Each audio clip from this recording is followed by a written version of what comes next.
The site in question is a row of shops and a restaurant with homes on top and some Victorian houses at the back. The commissioners plan to replace it all with modern shops, flats and 7,500 square feet of offices. The residents are fighting the proposals. They fear that as well as long-standing tenants having to move out, useful shops will give way to even more boutiques. With a development of this size, to make it pay, they will have to let these properties at rents which only shops like boutiques can afford. They're pretending that this new block is, most importantly, according to their lights, going to rehouse an awful lot of people. Since there are something like 52 people at the moment living in the area which they wish to destroy, and they intend to put in 66 people, a difference of 14 doesn't seem to me to be an appreciable difference and a justification for the destruction of all the amenities. They wish, I think, also to make it pay, or assist to make it pay, by putting offices in. As I say, it's not zoned for office planning, this area. It's not zoned for office development. It's a way around their problems. It's a way to make the development pay. The commissioners believe, happily I think, that it's going to fit in with the area. The area is comprised almost entirely of Edwardian Victorian brick and plasterwork and very, very pretty architecture. How tall is it going to be? It's going to be slightly taller than the existing structures. It's going to be in glass, concrete and steel. It can't fit in. The church commissioners say that the present buildings are nearing the end of their useful life and they're very expensive to maintain in good repair. If it was true, it would be a very good justification. I'm not trying to disguise the facts. And we've had a preliminary surveyor's report which tells us that a final surveyor's report is eminently worthwhile having. They're in very, very good and sound condition. In the midst of the redevelopment area is the shell of an old workman's cottage where King Charles II is once supposed to have stayed. It's now part of an art shop with a long history of its own. It was a picture framers and picture restorers and art gallery of a type, certainly since the last quarter of the 19th century. Joining us is a builder's merchant, and they have been there certainly since the 1860s. What effect do you fear the demolition and redevelopment will have on your old established trade?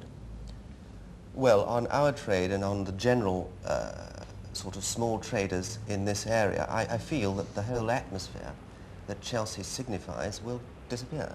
We couldn't really continue an old established Chelsea operation on the other side of Fulham. The commissioners maintain the present buildings are obsolescent and they have tried in their new plans to retain the village feeling of old Chelsea. They do hope for a bigger income from the scheme, but they say they will reserve most of the new shops for local traders at rents they can afford. We've asked them specifically on this point for legal undertaking as to the fact that they will be let to the people who are there now. They won't give it to us, which means that presumably they're not prepared to be bound by the law to do what they say they're going to do, which leads one to believe that they're not going to do it. A lot of your committee's anger seems to be directed at your local MP, Mr. Marcus Worsley. Why is that? I think this is justified. I personally rang up before our last large meeting, public general meeting, Mr. Worsley in Yorkshire where he was staying on holiday. I offered him a first-class return ticket down, I offered to brief him, I offered him hotel accommodation in London, I offered him every possible facility and he refused to come. He is our MP and I think he should be supporting us. But there's a problem, because not only is he our MP, he's also the Second Estates Commissioner for the Church Commissioners, appointed by the Queen. He's got two hats to wear, he's got two jobs to do, they're conflicting. The Preservation Committee have a difficult job in organising the fight against the Church Commissioners' proposals, mostly because it's now holiday time and many people are away. But they have managed to get over 100 protest letters sent to the Town Hall urging the Council to refuse permission for the development. Also on holiday at the moment is Mr. Marcus Worsley, local MP and a Church Commissioner. He wasn't able to take part in our film. I managed to speak to Mr. Worsley just before he flew off abroad, and he said that he welcomed lots of public discussion about the plan, but he thought that the current protest campaign was a very ill-informed one. He said he wasn't able to attend the residents' meeting himself because he wasn't given enough notice of it.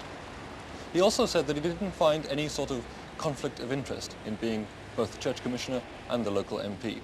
As an MP, he said, one often finds oneself wearing two hats. I really believe that this is the thin end of the wedge. The Church Commissioners own a great deal of property in Chelsea. If we can sensibly prevent them destroying this bit of Chelsea, I think we'll begin the fight to prevent the whole of Chelsea being destroyed, and I believe the whole of Chelsea will eventually be destroyed if developers get their way.